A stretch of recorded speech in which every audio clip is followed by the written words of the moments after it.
Hi అండి, అందరూ ఎలా ఉన్నారు? నేనైతే చాలా బాగున్నాను. ఈ రోజు వీడియోలో దహీ బ్యాంగన్ రెసిపీ ఎలా చేసుకోవాలో చూపిస్తాను. ఇది బీహార్ స్పెషల్ రెసిపీ అంట. ఈ మధ్యనే ఒక ఇంటర్వ్యూ చూసాను. ఇంటర్వ్యూలో యాంకర్ సెలబ్రిటీకి మీకు ఇష్టమైన రెసిపీ ఏంటంటే ఈ రెసిపీని మెన్షన్ చేసి చెప్పారు.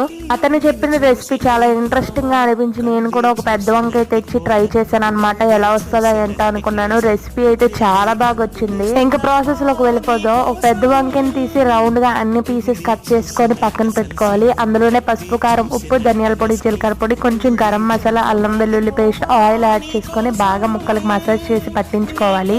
ఆ తర్వాత కళాయిలో కొంచెం ఆయిల్ యాడ్ చేసుకుని దాంట్లో కొంచెం జీలకర్ర, కరివేపాకు యాడ్ చేసుకొని దానిపైన ఈ ముక్కల్ని పెట్టుకొని కొద్దిసేపటి వరకు ఉడికించుకోవాలి. ఒక 5 మినిట్స్ తర్వాత ముక్కల్ని తిరిగేసి 5 మినిట్స్ వేపుకున్నాక సర్వింగ్ ప్లేట్ లోకి తీసుకోవడమేని. ఇలాగే తింటే బానే ఉంది కానీ బీహార్ స్టైల్లో పెరుగులో తాలింపు వేసుకొని యాడ్ చేసుకున్నారు. ఈ వీడియో నచ్చితే సబ్స్క్రైబ్ చేసుకోండి.